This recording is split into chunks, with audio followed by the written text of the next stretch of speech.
तो good evening everyone. आवाज clear आ रही है आप लोगों को?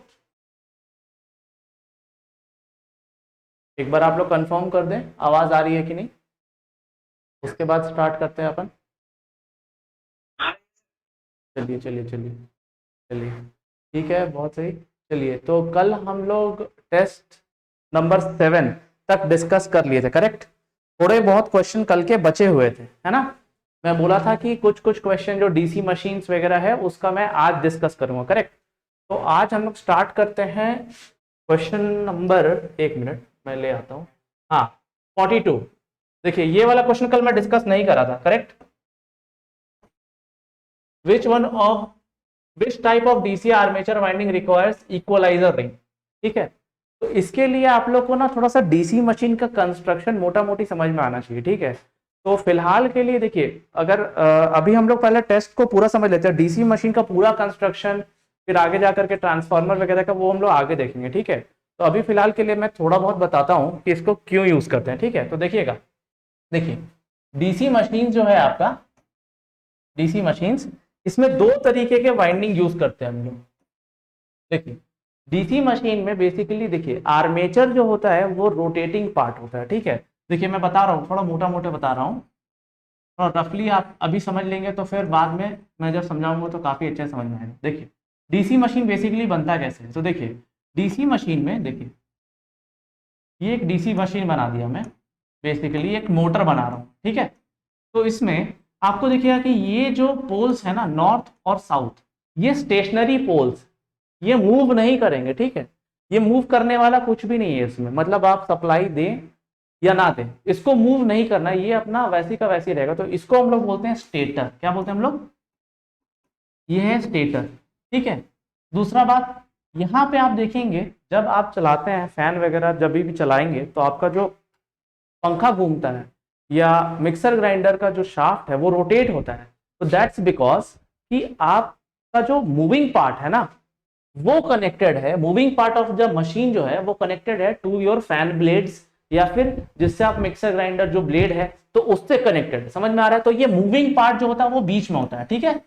इसको हम लोग क्योंकि मूव करता है तो उसको हम लोग रोटर भी बोलते हैं, एंड समटाइम्स इसको मैं आर्मेचर भी बोल देता हूं। क्या बोलता हूं? आर्मेचर, ठीक है। तो आप बात समझिएगा, ये जो डीसी मशीन हम बनाए हैं इसमें एक स्टेशनरी पार्ट है, एक मूविंग पार्ट है, करेक्ट है। अब समझिएगा, अब आपको पता होगा कि जब हम लोग मूव करा रहे हैं तो देखिए, एक तो हमको ये शाफ्ट बाहर मिल जाता है, आप कुछ भी कनेक्ट कर सकते हैं इससे, ठीक है। तो ये घूमता हुआ शाफ्ट जो है ये बाहर आपको मिल जाएगा। साथ ही साथ देखिएगा, ये जो आर्मेचर रहता है ना, इसमें स्लॉट्स रहते हैं। क्या रहता है? स्लॉट्स रहता है, ठीक है। क्यों? क्योंकि अगर घूमना है, देखिए ये मोटर को घूमना है तो कहीं तो आपको फोर्स ऑफ रिपल्शन चाहिए ना, मतलब अगर आपको कोई पुश करेगा ही नहीं तो आप आगे कैसे बढ़ेंगे? बात समझ रहे हैं? तो इसको भी पुश चाहिए ना, इसको भी घूमना है इस तरीके से।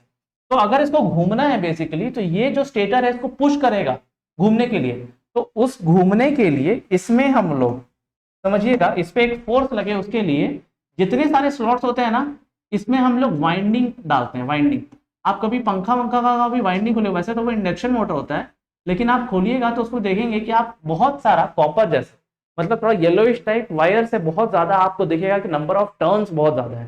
तो बेसिकली वही वाइंडिंग है, ठीक है। तो बेसिकली आप देखेंगे यहाँ पे, तो यहाँ पे हम लोग क्या करते हैं कि बहुत सारे कंडक्टर जो कि करंट कैरी कर सकते हैं उसको हम लोग इनपुट करा देते हैं। यहां से वो कंडक्टर जाएगा और बाद में यहां से ये कंडक्टर आ जाएगा। बात समझ में आ रही है? तो मेरा बोलने का मतलब ये है कि ये देखिए, ये जो आर्मेचर या रोटर वाला पार्ट होता है उसमें हम लोग डालते हैं कंडक्टर्स, ठीक है। उसमें हम लोग क्या डालते हैं? वाइंडिंग डालते हैं। और जो हम लोग का जो स्टेटर वाला पार्ट होता है उसमें हम लोग क्या, कांस्टेंट और स्टैटिक मैग्नेटिक फील्ड रहता है, करेक्ट। तो अब देखिएगा, बात समझिएगा सब लोग, यहां पे देखेंगे अगर हम लोग, तो यहां पे पूछा गया है कि आर्मेचर वाइंडिंग, देखिए आर्मेचर वाइंडिंग की बात कर रहे हैं हम लोग, बोल रहे हैं कि कौन से में इक्विलाइजर लगता है, ठीक है। तो अब इसके लिए आप लोग को समझना होगा कि कितने टाइप की आर्मेचर वाइंडिंग होते हैं, ठीक है। तो देखिए, बात समझिएगा, बात समझिएगा, एक मिनट, ठीक है। तो देखिए, आर्मेचर वाइंडिंग जो होता है ना, देखिएगा, बात समझिएगा, आर्मेचर वाइंडिंग जो होता है वो दो तरीके के होते हैं, ठीक है। एक होता है लैप वाउंड, और दूसरा होता है वेव वाउंड। क्या होता है? दूसरा होता है वेव वाउंड। तो दो तरीके के आर्मेचर वाइंडिंग हमारे पास होते हैं डीसी मशीन्स में, ठीक है। अब हम लोग को समझना है कि ये जो आर्मेचर वाइंडिंग है वो कैसे कैसे अलग है, ठीक है। तो देखिएगा, ये आप लोग को थोड़ा याद करना होगा, अभी याद रखे तो बेहतर है। इसमें जो होता है नंबर ऑफ पैरेलल पाथ, क्या बोल रहा हूं मैं, number of parallel path lap wound में 2 ही होता है। लैप वाउंड में क्या होता है? 2 होता है। मतलब समझिएगा, जो भी आप वाइंडिंग कर रहे हैं ना, जो भी वाइंडिंग आप कर रहे हैं आर्मेचर का, उससे सिर्फ और सिर्फ समझिए यहाँ पे आएगा ब्रश B1 बोल देता हूं मैं, बाहर B2, ये ब्रश, समझिएगा। तो यहाँ पे कर क्या रहा हूं मैं, थोड़ा ब्रीफली समझा रहा हूं बस, आप लोग समझेंगे तो। देखिएगा, ये जो वाइंडिंग बाहर आ रहा है ना, उसका पैरेलल पाथ का मतलब क्या हो गया, कितने नंबर ऑफ पाथ पैरेलल। देखिएगा यहाँ पे मैं बोल सकता हूं कि एक पॉइंट से, देखिए यहाँ पे ब्रश में कनेक्ट करता हूं क्योंकि आप लोगों को करंट भेजना है ना, तो ब्रश डालना होगा। ये होगा B1, यहाँ पे होगा B2। देखिए ये एक वाइंडिंग जैसा बना, ठीक है। साथ ही साथ अगर हम चाहें तो इसी से एक और पैरेलल पाथ बना सकते हैं कि नहीं, बना सकते हैं ना, बात समझ में आ रहा होगा। तो देखिए पैरेलल पाथ करने का मतलब क्या हो गया कि आप कितने नंबर ऑफ ब्रशेस यूज करना चाहें, जितना आप पैरेलल पाथ बढ़ा देंगे, नंबर ऑफ ब्रशेस जो आपको बाहर चाहिए होगा वो भी बढ़ जाएगा। समझ में आ रहा है? तो यहाँ पे लैप वाउंड जो होता है उसमें नंबर ऑफ पैरेलल पाथ जो होते हैं, टोटल वाइंडिंग जो आप कर रहे हैं ना, क्या कर सकते हैं, अगर आप बहुत बड़ा कॉइल ले लिए तो आप एक ही कॉइल को हर जगह लपेट सकते हैं, ऐसा भी कर सकते हैं। या तो आप क्या करेंगे, 2 अलग अलग वायर, जैसे आप दिवाली में जो सीरीज बल्ब देखते होंगे, जो यूज करते होंगे, अगर एक भी बल्ब यूज होगा तो पूरा का पूरा जो बल्ब होगा ना वो जलना बंद कर देगा। क्यों कर देगा बंद? क्योंकि वो सारा का सारा सीरीज कनेक्शन में है। अगर एक भी रजिस्टर उसका फ्यूज कर गया या एक भी एलईडी उसकी फ्यूज कर गई तो पूरा का पूरा कनेक्शन जो है अब उससे करंट फ्लो ही नहीं हो पाएगा। पैरेलल पाथ से क्या होगा, करंट जो होगा डिस्ट्रीब्यूट हो जाएगा। आप जो भी करंट भेजेंगे, समझिएगा, जो भी करंट यहां पे भेजेंगे आप, वो 2 अलग अलग पाथ्स में डिस्ट्रीब्यूट हो जाए। और ऐसा कनेक्शन हम लोग करते हैं कि मान लीजिए 2 पैरेलल पाथ हुए, ठीक है। अब ये वाला जो है पहला स्लॉट में, वहां में बहुत सारा स्लॉट दिखाया ना आपको, ये वाला रजिस्टर समझिए एक टर्न जो है पहला स्लॉट में, ये समझिए तीसरा स्लॉट में, थर्ड स्लॉट में, ठीक है। तो सेकंड वाले में इसको यूज कर लेंगे, फोर्थ वाले में इसको यूज कर लेंगे, समझ रहे हैं, और फिफ्थ वाले में इसको यूज कर लेंगे, सिक्स्थ वाले में इसको यूज कर लेंगे। तो अब होगा क्या, बजाय इसके कि अगर कहीं भी कनेक्शन टूटा तो पूरा का पूरा मशीन रुक जाए, अब इसका पैरेलल पाथ अगर हम लोग बढ़ा दें तो उससे क्या होगा कि अगर एक में करंट फ्लो नहीं हो रहा तो दूसरे में फ्लो हो जाएगा। बात समझ में आ रही है? तो उस हिसाब से हम लोग क्या करते हैं, इस डीसी मशीन को डिजाइन करते हैं। अब लैप वाउंड में तो मैं बताया कि नंबर ऑफ पैरेलल पाथ हमेशा 2 होते हैं, लेकिन वेव वाउंड में क्या होता है, नंबर ऑफ पैरेलल पाथ्स। देखिए number of parallel path is equal to number of poles, number of poles. Exam में या कभी भी आपको क्वेश्चन में नंबर ऑफ पोल्स, देखिए यहाँ पे आपको दिख रहा होगा, यहाँ पे हमारे पास 2 पोल्स है। यहाँ पे अगर आप देखेंगे तो आपको दिखेगा ये है पहला पोल, यहाँ पे है दूसरा पोल।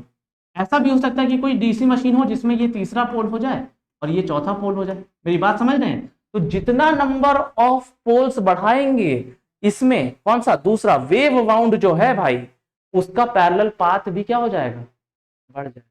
बात समझ में आ रहा है?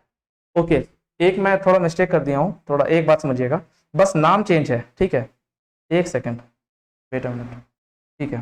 देखिएगा ये है वेव वाउंड, सॉरी, चलिए बस एक मेरा थोड़ा सा एरर, मैं गलती से पहले लिखा हूँ लैप और समझा दिया हूँ कुछ, ठीक है। देखिएगा, और ये वाला जो है ये है आपका लैप वाउंड। मेरा बात समझ गए? देखिए वेव वाउंड में सिर्फ 2 ही होगा और लैप वाउंड होगा, उसमें नंबर ऑफ पैरेलल पाथ जो होगा वो नंबर ऑफ पोल्स के बराबर होगा। बात समझ में आ रहा है? अब देखिएगा यहां पे अगर आप देखेंगे तो जितने नंबर ऑफ पोल्स होंगे, अगर 4 पोल है तो आपका पैरेलल पाथ भी क्या होगा, बढ़ जाएगा। अब हम आपको कल बताए थे कि अगर पैरेलल, या पहले क्लास में हम बताए थे आप लोग को कि अगर आप पैरेलली कनेक्ट करेंगे तो पैरेलल कनेक्शन से आपका वोल्टेज तो सेम रहेगा लेकिन करंट डिफरेंट होगा ना, इसमें कुछ करंट अलग फ्लो होगा। क्यों? देखिए पैरेलल पाथ में अगर आप कनेक्ट कर दिए, अब सब कॉइल का रेजिस्टेंस एकदम सेम हो जाए, ऐसा होता है क्या? आप सिंपल समझिएगा, 2 बैटरी लाएंगे अगर आप, तो दोनों में 5-5 वोल्ट लिखा रहेगा, लेकिन कोई बैटरी होगा मैन्युफैक्चरिंग डिफेक्ट के कारण कभी 5.1 देगा कोई 5.15 दे देगा, कोई 4.95 भी दे सकता है। मेरी बात समझ रहे हैं? तो थोड़ा बहुत चेंज हमेशा होता है। यहाँ पे जो नंबर ऑफ पैरेलल पाथ है, इसका अगर रेजिस्टेंस सेम होता तो करंट भी सेम फ्लो हो रहा होता। लेकिन अब क्या होगा, करंट जो है, क्योंकि यहाँ पे मैन्युफैक्चरिंग जो भी बोलिए आप, सारा कॉइल जो होगा सेम थिकनेस का नहीं होगा, या फिर थोड़ा बहुत इशू उसमें आएगा ही आएगा। तो उसमें करंट चांसेस होती है कि ये जो करंट है ना, ये डिफर कर जाए, किसी में ज्यादा करंट फ्लो करे, किसी में कम करंट फ्लो करे। मेरी बात समझ रहे हैं? किसी में ज्यादा करंट फ्लो करे और किसी में, क्योंकि नंबर ऑफ पैरेलल पाथ बहुत ज्यादा हो गए। इसमें तो सिर्फ 2 ही था, लेकिन इसमें कहीं ज्यादा हो गया, क्योंकि नंबर ऑफ पोल्स भी जनरली ज्यादा होता है, तो नंबर ऑफ पैरेलल पाथ भी ज्यादा है। और अगर नंबर ऑफ पैरेलल पाथ ज्यादा है तो ऐसा हो सकता है कि अगर इसमें ज्यादा पैरेलल पाथ आपको मिलेगा ना, और नंबर ऑफ ब्रशेस भी आप यहाँ पे ज्यादा यूज करते हैं। समझ रहे हैं मेरी बात? जितने नंबर ऑफ पैरेलल पाथ ज्यादा बढ़ेंगे, नंबर ऑफ ब्रशेस भी आपके बढ़ जाएंगे, ब्रशेस भी इंक्रीज कर जाएंगे। ठीक है, वो फॉर्मूला होता है, आपको बताऊंगा मैं बाद में कभी एक बार। आपको अभी ये समझना है कि पैरेलल पाथ आपका लैप वाउंड में ज्यादा होगा और वेव वाउंड में कम होगा। अच्छा, वेव वाउंड या लैप वाउंड क्या है? तो आर्मेचर में जो हम लोग क्या कर रहे हैं, वाइंडिंग कर रहे हैं। क्या कर रहे हैं हम लोग? आर्मेचर में हम लोग वाइंडिंग कर रहे हैं। उसी के लिए वो तरीका कि कितने पैरेलली, कितने अलग अलग पाथ से हम लोग वाइंडिंग कर सके। समझ में आ रही है मेरी बात? तो यहां पे आपको समझ में आया होगा कि करंट की वैल्यू चूंकि अलग अलग हो जा रही है, तो यहां पे हम लोग यूज करते हैं इक्विलाइजर रिंग। क्या यूज करते हैं हम लोग? Equaliser ring. देखिए, इसको बोल रहे हैं इक्विलाइजर रिंग। क्या बोलते हैं आप? Equaliser ring. अच्छा, इक्विलाइजर रिंग का मतलब क्या हुआ? इक्विलाइजर रिंग का मतलब ये हुआ कि जितना भी करंट, जो अनइवन करंट फ्लो हो रहा है ना, सबको अपने थ्रू ये फ्लो करा करके, मतलब क्या होगा, ये कॉपर का बना रहता है, बहुत तगड़ा रिंग होता है, बहुत थिकनेस इसकी ज्यादा होती है, रेजिस्टेंस कम होता है। तो समझिएगा, ये क्या करेगा, जो अनइवन करंट है ना, उसको अपने थ्रू फ्लो कराएगा, और ये जो ब्रशेस है ना, ब्रशेस, उन तक नहीं पहुंचने देगा। जो भी अनइवन करंट है सब उससे फ्लो कर जाएंगे। क्यों? क्योंकि इसकी रेजिस्टेंस कम है, ब्रशेस की रेजिस्टेंस ज्यादा है। समझ में आ रहा है? इसके अपेक्षा तो इसमें सारा का सारा करंट एक्स्ट्रा फ्लो हो जाएगा और ब्रशेस को डैमेज होने से बचा लिया जाएगा। मेरी बात समझे? जनरली प्रैक्टिकली अब देखिए कितना नुकसान। देखिए, ये लैप वाउंड अगर हम बनाएंगे तो उसमें मेरा कॉस्ट क्यों बढ़ेगा? क्योंकि ब्रशेस का नंबर बढ़ रहा है, आपको इक्विलाइजर रिंग भी लगाना पड़ेगा, नंबर ऑफ ब्रशेस भी बढ़ाना पड़ेगा। तो जनरली हम लोग हमेशा वेव वाउंड जो है उसको प्रेफर कर लेते हैं। बात समझ में आ रहा है? रिलायबिलिटी के लिए आप अलग से आप बना सकते हैं कि आप लैप वाउंड बना दी, लेकिन लैप वाउंड में प्रॉब्लम ये हो जाएगा आपके साथ कि आपको इक्विलाइजर रिंग भी लगाना, कॉस्ट बढ़ जाएगा मशीन का। बात समझ रहे हैं? और अभी हम लोग ज्यादा से ज्यादा कॉस्ट पे हम लोग कॉस्ट कट करते हैं और एफिशिएंसी बढ़ाते हैं। मेरी बात समझ में आ रहा है? तो हम लोग कहां यूज करेंगे इसमें बताइए आप? यहां पे आप यूज करेंगे लैप वाउंड में। इसका आंसर हो जाएगा डी ऑप्शन। बात समझ में आ गया? थोड़ा बहुत मैं डिस्कस कर दिया, ठीक है, एक आइडिया, रफ आइडिया आपको आ जाएगा इसके लिए। थोड़ा सा डीसी, अब मैं डीसी ट्रांसफॉर्मर, इसका सारे का एक बढ़िया से आपको मैन्युफैक्चरिंग कैसे, या फिर उसका जो कंस्ट्रक्शन डिटेल्स है वो मैं लास्ट में आपको बताऊंगा। ठीक है, अभी फिलहाल क्वेश्चन देखते हैं। ठीक है, तो अब हम लोग मूव करते हैं नेक्स्ट क्वेश्चन पे। नेक्स्ट क्वेश्चन जो मैं आज, देखिए 27 नंबर, देखिएगा क्वेश्चन नंबर सेट इसी का 27 नंबर क्वेश्चन।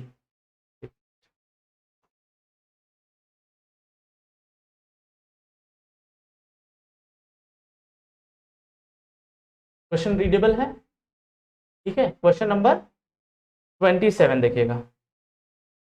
देखिएगा, which one of the following is most suitable for standby power plant? समझिएगा, standby power plant generally ये मैकेनिकल में भी पढ़ते होंगे शायद, बट यहाँ पे हम लोग को जनरेशन में देखना होता है, जनरेशन में भी देखना होता है कि, ओके एक मिनट,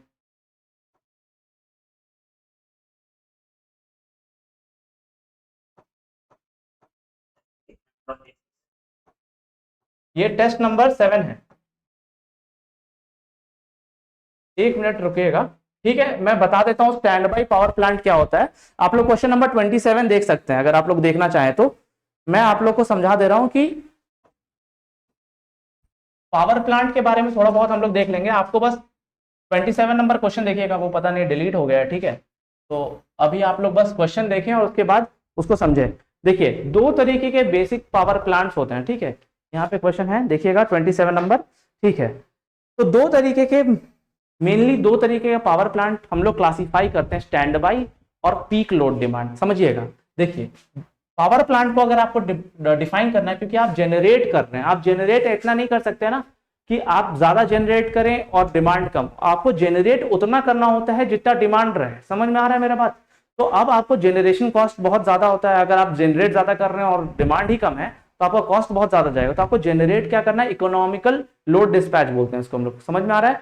तो अभी आपको देखना है कि जनरेशन और हम लोग का लोड मीट करता रहे। कभी कभी क्या होता है, नॉर्मली केस में अगर आप देखें तो एक होता है एवरेज लोड, एक होता है पीक लोड। मतलब समझिएगा 24 आवर्स अगर मैं देख रहा हूं, 24 आवर्स के केस में अगर मैं देख रहा हूं तो ऐसा हो सकता है कि आप मॉर्निंग अगर मैं देखूं 6 AM से 10 AM जब लोग ऑफिस जाते हैं तो उस टाइम पे थोड़ा सा requirement of our demand power जो है, हम लोग को एनर्जी जो है वो थोड़ी ज्यादा हो जाती है। हम लोग लेट से सपोज कर रहे हैं, लेकिन आगे जब लोग ऑफिस वगैरह में चले जा रहे हैं, बात समझिएगा, तो उस टाइम पे डिमांड जो है वो इतना ही रह रहा है। ठीक है, तो ऐसा ऐसा जो भी अनयूजुअल सा केस आता है, समझे, जब डिमांड जो है पावर का वो आपका एक मॉडरेट लेवल पे रहे तो इसको मैं बोलता हूं एवरेज लोड। क्या बोलता हूं? Average load.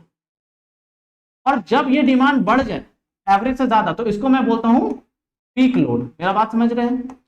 अब देखिएगा, जब भी जनरेशन होता है तो जनरेशन दो तरीके का हम लोग पावर प्लांट को सेटअप करके रखते हैं। मतलब समझिएगा, जब नॉर्मली हम लोग को केस में averagely for the entire 24 hours मान लीजिए हमको कुछ लोड चाहिए पी नॉट, ठीक है, तो हम लोग ऐसे पावर प्लांट्स को आसपास उससे हम लोग एनर्जी लेते हैं जो एवरेजली आपको लोड प्रोवाइड कर पाए, मतलब लोड केटर कर पाए। उस पे आपका हम लोग को एक पॉइंट रखना पड़ेगा कि उस पे आपको कॉस्ट जो है वो नॉमिनल है। जैसे हाइड्रो इलेक्ट्रिक पावर प्लांट हो गया या न्यूक्लियर पावर प्लांट हो गया, जितने भी ऐसे पावर प्लांट हो गए, और भी पावर प्लांट है, geothermal power plant, biogas plant, ये सारे एग्जांपल मैं लिखवा दे रहा हूं।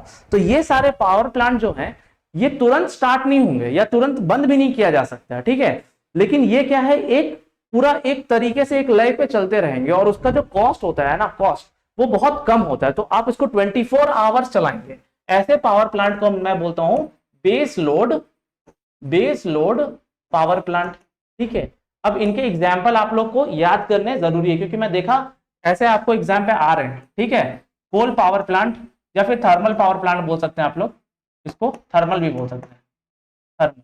ठीक है, अब आप लोग बोल रहे हैं हाइड्रो इलेक्ट्रिक पावर प्लांट। ये सारे जितने भी कन्वेंशनल सोर्सेस है ना पावर प्लांट, ठीक है, फिर मैं एग्जांपल दे रहा हूं आपको, 1 2 3 दे रहा हूं,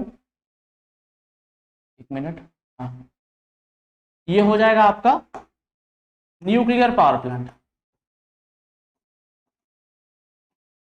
चौथा बायोगैस बोला मैं, बायोगैस पावर प्लांट।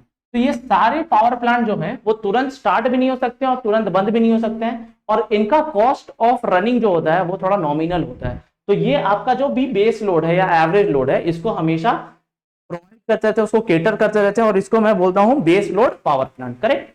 अब देखिएगा दूसरा है पीक लोड पावर प्लांट, और भी एग्जांपल्स हैं पीक लोड पावर प्लांट। आप लोग इसको ज्यादा याद रखिएगा तो ये ज्यादा आप लोग के लिए बेनिफिशियल होगा। पीक लोड पावर प्लांट, देखिएगा पीक लोड पावर प्लांट में क्या होता है, देखिए जो भी डीजी सेट आप देखते हैं ना, डीजल जेनरेटर बोलते हैं आप लोग, देखिए इसको आप तुरंत, आप कभी शादी वादी में देखते होंगे, कभी लाइट वाइट चला गया तो आप ये इसको यूज कर लेते हैं, तुरंत जनरेट करते हैं इलेक्ट्रिसिटी।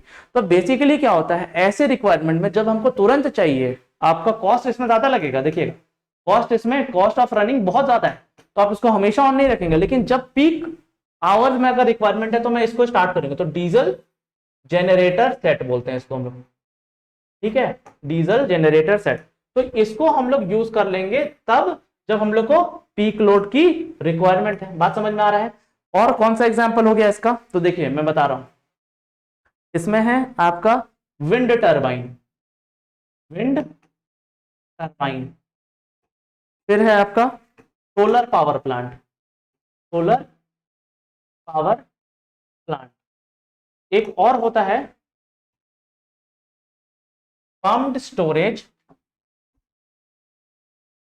Power plant. बात समझिएगा इसमें क्या होता है, पंप स्टोरेज पावर प्लांट में क्या होता है, जब नॉर्मली हमारे पास इलेक्ट्रिसिटी है, हमें पता है कि 6 से 10 जो है उस टाइम पे मेरा पीक लोड आएगा, तो हम लोग कल रात को ही क्या करेंगे कि वाटर को अपने पंप को यूज करके एक स्टोर करते हैं हायर पोटेंशियल पे, और जब भी पीक लोड की रिक्वायरमेंट होती है तो हम लोग उसको क्या करते हैं, फिर से उस वाटर को रिलीज करते हैं और उससे हम लोग जनरेट कर लेते हैं। तो इसको स्टोर करके ही रखा जाता है इसलिए, ताकि कभी भी अगर रिक्वायरमेंट बढ़े और हम लोग का डिमांड जो है मेगावाट, अगर मान लीजिए 20 मेगावाट एक्स्ट्रा चाहिए हम लोग को एनर्जी, तो उसपे हम लोग पावर को सप्लाई कर सकते हैं through pump storage power plant. तो ये 4 आप लोग को पता होना चाहिए कम से कम, ये तो आप लोग को याद होना ही होना है, ठीक है।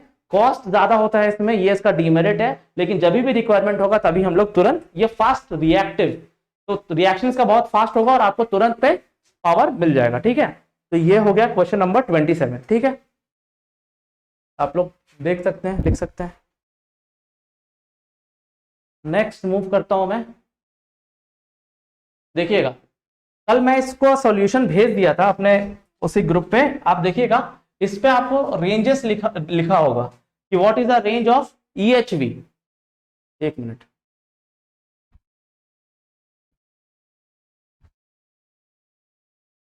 ठीक है। What is the range of voltage used for EHV lines, ठीक है। तो EHV लाइंस के लिए आप लोग को कल मैं भेजा था, अभी मैं मेंशन भी कर दे रहा हूं उसको, ठीक है। तो इसको आप लोग एक बार चेक नोट कर लेंगे, ये सब चीजें आपको याद होनी चाहिए, ये सारे वैल्यूज जो हैं। देखिएगा, लो वोल्टेज के लिए, लो वोल्टेज, ठीक है, इसका रेंज जो होगा लेस देन 1000 वोल्ट। अगर लेस देन 1000 वोल्ट है तो वो लो वोल्टेज कैटेगरी के अंदर आ जाएगा, ठीक है। अब होगा आपका दूसरा है मीडियम वोल्टेज। अगर मीडियम वोल्टेज के केस में देखा जाए तो इट इज 1 kV, मतलब 1000 volt to 100 kV, that is 100,000 volt. समझ में आ रहा सबको? इसमें कोई दिक्कत? देखिएगा, हाई वोल्टेज, हाई वोल्टेज में आएगा आपका 100 kV। देखिएगा 100 kV से 345 kV, ठीक है। अब आएगा आपका हाई वोल्टेज, बता दिया मैं। अब आएगा आपका extra high voltage, extra high voltage, जिसकी वैल्यू होगी 345 से 765 kV। और फाइनल है ultra high voltage, ultra high voltage which is even more than 765 kV। तो ये जो है हम लोग का मैक्सिमम। तो ये भी एक क्वेश्चन था, इसको भी आप लोग समझ सकते हैं।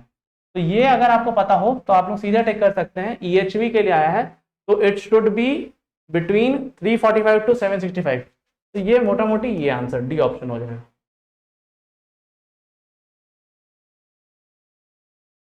चलिए, अब नेक्स्ट क्वेश्चन देखेंगे हम लोग। 51 में कल सॉल्व कर दिया था, बोलिएगा।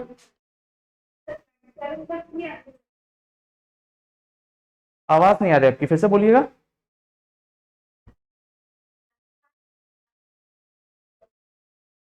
उसका आंसर देखिए, which of the following is more suitable for standby power plant. तो स्टैंड बाई के लिए देखिए आंसर सी नहीं होना चाहिए। वैसे डीजल पावर प्लांट आपका नहीं होना चाहिए। डीजल पावर प्लांट जो मैं लिखवाया आपको, वो पीक लोड को केटर करने के लिए यूज करते हैं ना, वो बहुत फास्ट रिएक्टिंग होगा, ठीक है। तो इस पे आप न्यूक्लियर पावर प्लांट बोल सकता हूं मैं, न्यूक्लियर पावर प्लांट। वैसे इसका ऑप्शन मेरे को सही नहीं लग रहा है, क्योंकि न्यूक्लियर, स्टीम पावर प्लांट और हाइड्रोलिक। अच्छा, तो क्वेश्चन में होगा, हो सकता है, मेरे को लगता है एक एरर है, विच one of the following is not suitable, ऐसा हो सकता है फिर। क्योंकि अभी जो मैं बताया ना आपको ऑप्शन, स्टैंड बाई में आप उसको यूज करते हैं। अच्छा एक minute, most suitable for standby. अच्छा okay okay okay okay okay, sorry sorry sorry sorry, standby, oh sorry sorry sorry sorry sorry. देखिए आंसर सही है, सही है। देखिए standby power plant, correct. तो उसी को मैं बोल सकता हूं पीक लोड। सॉरी सॉरी, देखिए स्टैंड बाई का मतलब ही ये हुआ, हम लोग स्टैंड बाई पे रखे हुए हैं, करेक्ट। ओके हाँ, सॉरी, स्टैंड बाई और पीक लोड सेम है, थोड़ा कंफ्यूज हो गया, ठीक है। देखिए ये सेम है, तो इसका आंसर वही हो जाएगा, डीजल पावर प्लांट, ठीक है। इसका आंसर वही होगा, सी ऑप्शन, ठीक है। 27। अब हम आगे देखते हैं, आगे का कौन सा क्वेश्चन है अपना।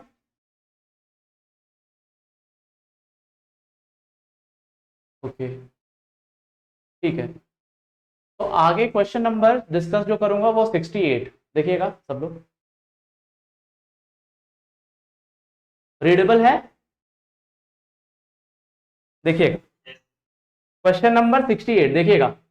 विच instrument is use to measure earth resistance, which instrument is use to measure earth resistance. अब देखिए केस मैं बता रहा हूं आपको, देखिए ऐसे क्वेश्चंस कई बार आ चुके हैं जिसमें आपको कभी रेजिस्टेंस मेजर करना है, कभी इंडक्टेंस मेजर करना, और ये डायरेक्ट पिछले साल भी आपका जो पेपर हुआ है उसमें डायरेक्टली आ गया था ये अर्थ रेजिस्टेंस वाला क्वेश्चन, ये वहीं का है, ठीक है। तो इसको आपको समझना होगा कि इंडक्टेंस या कैपेसिटर किस किस ब्रिज से यूज करते हैं, तो वो मैं आपको लिखवा रहा हूं, उसको आप याद रखेंगे, ठीक है। ये थोड़ा सा डेटा वाला पोर्शन है, ठीक है, इनको आप याद रखें। तो ये अगर क्वेश्चन आया तो डायरेक्टली आप सॉल्व कर देंगे। देखिएगा पहले मैं लिखवा रहा हूं इंडक्टेंस कैलकुलेट करने के लिए क्या क्या ब्रिज होता है, इंडक्टेंस कैलकुलेशन, कैलकुलेशन। देखिएगा इंडक्टेंस कैलकुलेशन करने के लिए आप यूज करते हैं मैक्सवेल्स ब्रिज, मैक्सवेल्स ब्रिज, दूसरा है Maxwell LC, Maxwell LC bridge, तीसरा है हेज ब्रिज, हेज ब्रिज, और चौथा है, हाँ ये सारा जो है ना, देखिए बेसिकली क्या है, जैसे आपको इंडक्टेंस कैलकुलेट करना है तो ये एक सेटअप है, इंस्ट्रूमेंट नहीं बोलूंगा मैं इसको। जैसे इंस्ट्रूमेंट है ना आपका अमीटर, अमीटर क्या करता है, करंट मेजर करता है। वोल्ट मीटर, वोल्ट मीटर क्या करता है, वोल्टेज मेजर करता है। वॉट मीटर क्या करता है, पावर मेजर करता है। वो सारे हो गए इंस्ट्रूमेंट। ये सारे जो आ गए ये सेटअप आ गए।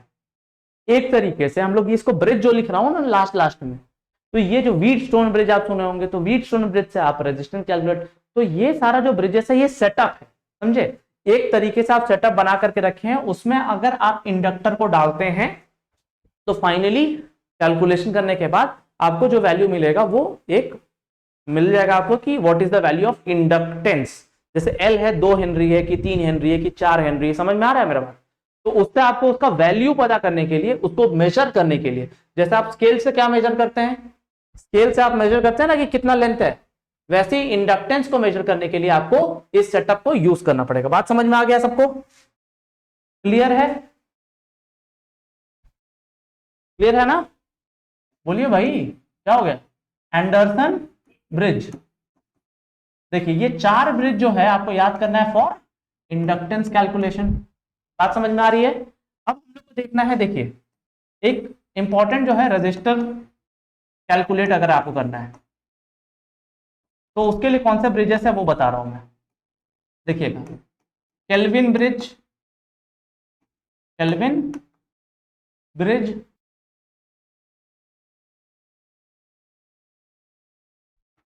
व्हीट स्टोन ब्रिज, फिर आप बोलते हैं ना मैगर, मैगर, ये भी आपका रेजिस्टेंस कैलकुलेट करने के लिए यूज किया जाता है, ठीक है। ओम मीटर, ओम मीटर, ठीक है। फिफ्थ आप पोटेंशियोमीटर को भी यूज कर सकते हैं, potentiometer. And sixth is ohm meter, ohm meter. एक मैं लास्ट लिखवा दे रहा हूं, कैरी फॉस्टर स्लाइड ब्रिज। तो इन सब से आप क्या कर सकते हैं, कैलकुलेट कर सकते हैं वैल्यू ऑफ रेजिस्टेंस। बात समझ में आई। और ये डायरेक्ट क्वेश्चन आएगा, ठीक है, तो आपको याद करके ही रखना है, इसको आप स्किप नहीं करेंगे, ठीक है, क्योंकि ये सारे क्वेश्चन जो है ना बाद बाकी लोग जो भी होंगे मैक्सिमम लोग ये अटेम्प्ट करके ही जाएंगे, ठीक है। अब मैं बता रहा हूं सी कैलकुलेशन, कैपेसिटेंस कैलकुलेशन। देखिएगा कैपेसिटेंस कैलकुलेट अगर आपको करना है तो आप कौन सा ब्रिज का यूज करेंगे वो देख लेते हैं हम लोग। तो पहला है, कलर नहीं दिख रहा है क्या, देखिए कैपेसिटेंस कैलकुलेशन, अब ठीक है देखिएगा, डिसॉटीज ब्रिज बोलते हैं, डिसॉटीज ब्रिज, ठीक है, डिसऑर्डर्ड ब्रिज। और एक minute, modified disorder, modified disorder bridge, और बहुत सारे ब्रिज होते हैं, इंपॉर्टेंट इंपॉर्टेंट वाले लिखवा दिया हूं मैं, ठीक है। स्टीयरिंग ब्रिज भी होता है, ठीक है।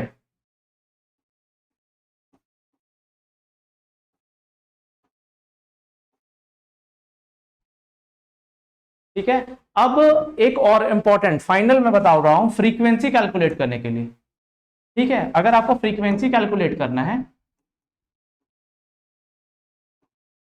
फ्रीक्वेंसी कैलकुलेशन के लिए आप जो ब्रिज यूज करेंगे that is veins bridge.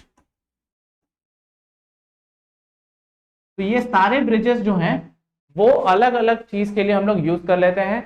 Inductance के लिए मैं बता दिया, कैपेसिटेंस के लिए मैं बता दिया, और अगर आप चाहें तो आप स्क्रीनशॉट ले सकते हैं, एक मिनट अभी आ रहा होगा सारा, ठीक है। तो ये सारा आपको ब्रिजेस जो है वो याद रहना चाहिए, ठीक है। ऐसे क्वेश्चन जो है वो डायरेक्टली सॉल्व हो जाएंगे, उसमें कोई भी ज्यादा एफर्ट लगाने की जरूरत नहीं है, ठीक है। अब हम लोग क्वेश्चन देख लेते हैं अपना। तो क्वेश्चन में क्या आया था वो देख लेते हैं। तो which instrument is use to measure the earth resistance, तो इसका आंसर क्या हो जाएगा देखिएगा, केल्विन ब्रिज को क्यों यूज करते हैं हम लोग, रेजिस्टेंस मेजर करने के लिए ही, ठीक है। यहां पे देखिए इसको यूज करते हैं हम लोग स्मॉल रेजिस्टेंस के लिए, स्मॉल रेजिस्टेंस, ठीक है। इसकी वैल्यू रेजिस्टेंस की बहुत स्मॉल होनी चाहिए। मेगर जो यूज करते हैं हम लोग अर्थ रेजिस्टेंस या फिर बहुत हाई रेजिस्टेंस के लिए यूज करते हैं, तो मेगर आंसर सही हो जाएगा। वेन्स ब्रिज क्यों यूज करते हैं, फ्रीक्वेंसी के लिए। और शेयरिंग ब्रिज क्यों यूज करते हैं, कैपेसिटेंस के लिए। तो क्लियर हो गया है ना। तो ऐसे क्वेश्चन आएंगे आपको डायरेक्टली, जहां पे आपको सिर्फ और सिर्फ याद करके टिक मारना है, ठीक है। समझ में आ गया सबको, कर लिए सब लोग नोट, चले आगे। तो अब हम लोग क्या बोल रहे हैं, हाँ मेगर आंसर है इसका, मेगर। क्यों, क्योंकि हाई रेजिस्टेंस है, देखिए यही बता रहा हूं मैं यहाँ पे मैं लिख दे रहा हूं, देखिएगा जो केल्विन डबल ब्रिज है ना, देखिएगा यहाँ पे मैं लिख दे रहा हूं इसको, ये लो रेजिस्टेंस के लिए यूज करते हैं। पोटेंशियल को भी हम लोग लो रेजिस्टेंस के लिए, देखिएगा मेगर को हम लोग करते हैं हाई रेजिस्टेंस, ठीक है। व्हीट स्टोन ब्रिज को हम लोग मॉडरेट रेजिस्टेंस के लिए यूज करते हैं, ठीक है। ओ मीटर को भी हम लोग मीडियम रेजिस्टेंस के लिए यूज करते हैं। और कैरी फॉस्टर स्लाइड ब्रिज जो है इसको भी हम लोग, एक मिनट, कैरी फॉस्टर को हम लोग शायद मीडियम के लिए करते हैं, ये मैं श्योर नहीं हूँ, ठीक है। इसको भी मीडियम के लिए यूज करता हूँ, इसके लिए भी मीडियम यूज करते हैं, ठीक है। तो ये है, आपको ऐसे देख सकते हैं, वो थोड़ा ज्यादा हो गया बट ठीक है। मेगर को आप बहुत हाई रेजिस्टेंस मेजर करने के लिए यूज करते हैं, ठीक है। चलिए ओमीटर 2 बार लिख दिया हूं मैं शायद, ठीक है। चलिए कोई नहीं, ठीक है, दैट्स ओके। अब हम लोग आगे देखते हैं नंबर 8, क्वेश्चन नंबर, अब टेस्ट नंबर 8 अगर आप लोगों के पास है तो आप लोग खोल सकते हैं, ठीक है। 8 करेक्ट, चलिए ठीक है, ठीक है। तो टेस्ट नंबर 8 आप लोग सब लोग खोल लें, आप लोग का डिस्कस कर देता हूं मैं क्वेश्चन जो है टेस्ट नंबर 8 के, ठीक है। क्लियर है ना अभी तक, स्टार्ट करें, स्टार्ट करें, चलिए टेस्ट नंबर 8 स्टार्ट करता हूं मैं, ठीक है। देखिएगा आप लोग शांति से देखिए, जो नोट करना है ना उसको आप लोग थोड़ा थोड़ा नोट करते जाएंगे, ठीक है। अभी क्योंकि ये सब चीजें ना बहुत याद करने वाली टिपिकल चीजें, एक्चुअली सही बोला जाए तो ये सब थोड़ा मेमोरी बेस्ड है, ठीक है। इस पे हम लोग कुछ ज्यादा कैलकुलेशन या ज्यादा मैथमेटिक्स लगा नहीं सकते हैं, ठीक है। बट आप लोग फिर भी कोशिश ये करें कि आप लोग इसको याद करके रखें, क्योंकि बहुत इजी क्वेश्चंस रहेंगे, ठीक है। चलिए अब हम लोग देखते हैं आगे, क्वेश्चन नंबर 1 देख रहे होंगे आप लोग, specific resistance of a conductor depends upon. तो देखिए पहले मैं क्या डिस्कस कर रहा हूं, पहले रेजिस्टेंस, ठीक है। अगर आप लोग को पता होना चाहिए दो फॉर्मूले रेजिस्टेंस से। पहला फॉर्मूला आर जो होता है वो होता है रो इंटू एल अपॉन ए, ठीक है। और यूनिट क्या होती है रेजिस्टेंस की, ओम, ठीक है। अब बताइए रो क्या है, बोलिए भाई, रेजिस्टिविटी, इसका यूनिट क्या होता है, ओम मीटर, ठीक है। एल क्या है, लेंथ ऑफ कंडक्टर, ए क्या है, एरिया ऑफ कंडक्टर। अब देखिएगा, बात समझिएगा, अगर मैं पूछूं आपसे कि रेजिस्टर किस पे डिपेंड कर रहा है, तो आप बोलेंगे सर रेजिस्टेंस जो है वो रो इंटू एल बाई ए, मतलब length of conductor, area of conductor और रेजिस्टिविटी पे डिपेंड कर रहा है, ठीक है। लेकिन अगर मैं आपसे क्वेश्चन पूछा कि भाई बताओ रेजिस्टिविटी किस पे डिपेंड कर रहा है, ये क्वेश्चन, तो आप सीधे बोलेंगे सर ए और एल को नीचे लेकर के जाएंगे और रेजिस्टिविटी भी जो है रेजिस्टेंस या लेंथ या एरिया पे डिपेंड कर रहा है, जो कि गलत हो जाएगा, ठीक है। तो देखिएगा रेजिस्टिविटी जो होता है ना, रेजिस्टिविटी ये सिर्फ दो चीज पे डिपेंड करेगा, एक है टेम्परेचर, ठीक है, और दूसरा है मटेरियल कॉम्पोजिशन, मटेरियल कॉम्पोजिशन। अगर सिंपल समझिएगा, अगर मेरे पास कोई मटेरियल है गोल्ड, तो वो बहुत अच्छा कंडक्टर होगा। मैं लास्ट क्लास में बताया था आप लोगों को, लास्ट क्लास में भी, कि गोल्ड है बहुत अच्छा कंडक्टर। लेकिन वहीं पे अगर हम लोग देखें एल्यूमिनियम, ठीक है, वो उससे थोड़ा बेहतर, कम, उतना ज्यादा कंडक्ट नहीं कर पाएगा, उससे बेहतर नहीं है, ठीक है। लेकिन अगर हम लोग देखें रबर, तो रबर भी ऐसा मटेरियल जो कि कंडक्ट करेगा ही नहीं। तो आपको ये समझना है कि आपका रेजिस्टिविटी जो है वो टेम्परेचर, मटेरियल पे डिपेंड करता है, पहला। दूसरा टेम्परेचर जो मैं बोल रहा हूं, तो देखिएगा इसका फॉर्मूला भी आप लोग पढ़े होंगे, R is equal to, sorry, rho is equal to rho naught into 1 plus alpha delta T. बात समझिएगा, जितना ही आप टेम्परेचर को बढ़ाएंगे, जितना ही आप टेम्परेचर को बढ़ाएंगे, आपका जो रेजिस्टिविटी है ये भी बढ़ता जाएगा। जितना भी टेम्परेचर को आप बढ़ा लेंगे, इसका जो रेजिस्टिविटी है वो भी बढ़ जाएगा। आपको बस ये समझना है कि इससे ये डायरेक्टली प्रोपोर्शनल है, और मटेरियल प्रॉपर्टी तो भाई कोई प्रोपोर्शनलिटी इसका है नहीं, मटेरियल पर डिपेंड करता है। तो जितना टेम्परेचर आप बढ़ाएंगे इसकी रेजिस्टिविटी बढ़ेगी, और अगर रेजिस्टिविटी बढ़ेगी तो रेजिस्टेंस भी क्या हो जाएगा, मटेरियल का बढ़ जाएगा। बात समझ में आ रहा है। अब स्पेसिफिक रेजिस्टेंस क्या है, यहां पे क्या पूछा गया है आपसे, स्पेसिफिक रेजिस्टेंस, स्पेसिफिक रेजिस्टेंस। तो स्पेसिफिक रेजिस्टेंस क्या है, बात समझिएगा। स्पेसिफिक रेजिस्टेंस जो है ना, स्पेसिफिक रेजिस्टेंस क्या है, तो स्पेसिफिक रेजिस्टेंस जो है इसको मैं बोलता हूं at a particular temperature, at a particular temperature जो रेजिस्टेंस होता है उसको मैं कहता हूं स्पेसिफिक रेजिस्टेंस। मान लीजिए 25 डिग्री सेल्सियस या 26 डिग्री सेल्सियस। अब अगर टेम्परेचर को आप फिक्स कर ही दिए, टेम्परेचर को आप फिक्स कर ही दिए, तो अब किस पे डिपेंड करेगा बताइए, रेजिस्टेंस, मटेरियल ऑफ, मटेरियल का कॉम्पोजिशन पे। समझ में आ रहा है सबको, आ रहा है भाई। तो यहां पे आंसर जो हो जाएगा आपका वो क्या हो जाएगा, कॉम्पोजिशन ऑफ कंडक्टर। बात समझ में आ गया। तो यहां पे आ जाएगा, ऑप्शन है आपका composition of conductor material, B, ठीक है। समझ में आ गया, आई होप क्लियर हो गया सबको, ठीक है। आगे बढ़े, चलिए अब अगला क्वेश्चन देखते हैं, सेकंड नंबर, देखिएगा सब लोग।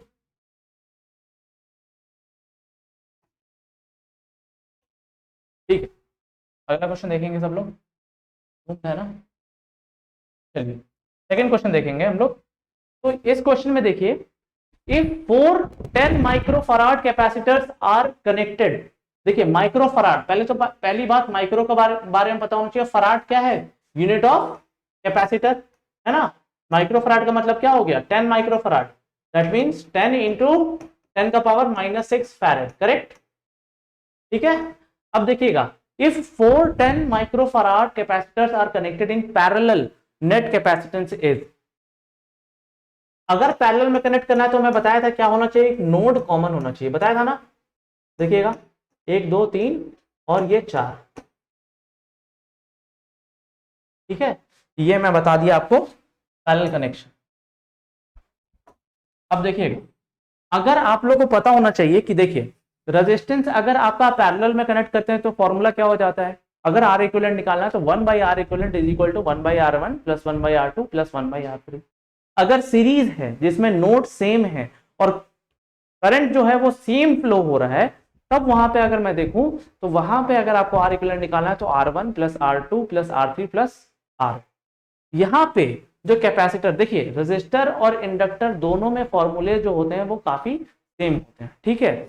उसमें रजिस्टर में भी सीरीज जैसे आप निकाल रहे हैं, इंडक्टर में भी सेम प्रोसेस है, और रजिस्टर में जैसे आप पैरेलल कनेक्शन का निकाल रहे हैं वैसे इंडक्टर में भी आप निकालते हैं, लेकिन कैपेसिटर में थोड़ा चीजें बदल जाता है। इसमें क्या हो जाता है, अगर आप पैरेलल कनेक्शन में अगर आप सी इक्विवेलेंट निकालना चाहते हैं तो दैट इज नथिंग बट, देखिए ये C1 अगर ले लूं मैं, ये C2 ले लूं, यहाँ पे C3 ले लूं, यहाँ पे C4 ले लूं, तो ये हो जाएगा C1 plus C2 plus C3 plus C4।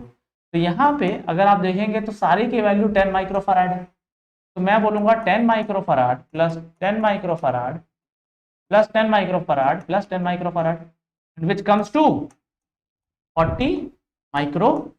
मेरी बात समझ में आई? तो ये फॉर्मूला जो आपको ये समझना होगा कि आर इक्विवेलेंट जब करते हैं, थोड़ा सा मैं बता देता हूं उसको। जब आर इक्विवेलेंट करते हैं आप, देखिए इक्विवेलेंट रेजिस्टेंस आप निकालते हैं, देखिएगा इक्विवेलेंट रेजिस्टेंस अगर आप निकालते हैं, ये फॉर्मूला आप लोगों को पता होना चाहिए। तो अगर ये R1 है और ये R2 है, तो यहाँ पे आर इक्विवेलेंट जो होगा वो होगा R1 प्लस R2। यहाँ पे अगर मैं दो रजिस्टर को ले लूं पैरेलल में, R1 और R2, तो यहाँ पे R इक्विवेलेंट की जगह पे ऐसे लिखना होगा 1/r equivalent is equal to 1/r1 plus 1/r2। आप इससे कैलकुलेट कर लेंगे, सॉल्व कर लेंगे, ठीक है। Same goes with inductor, inductor के लिए भी सेम सेम सा फॉर्मूला लग जाता है। देखिएगा, ये अगर इंडक्टर है दो, L1 और L2, तो यहाँ पे L इक्विवेलेंट क्या आ जाएगा, L1 प्लस L2। और अगर यहाँ पे इंडक्टर है पैरेलल में, that is L1 and L2, तो यहाँ पे वैल्यू क्या आ जाएगी, 1/L equivalent is equal to 1/L1 plus 1/L2। बात समझ में आ रहा है? अब वहीं पे अगर हम कैपेसिटर को देख लें,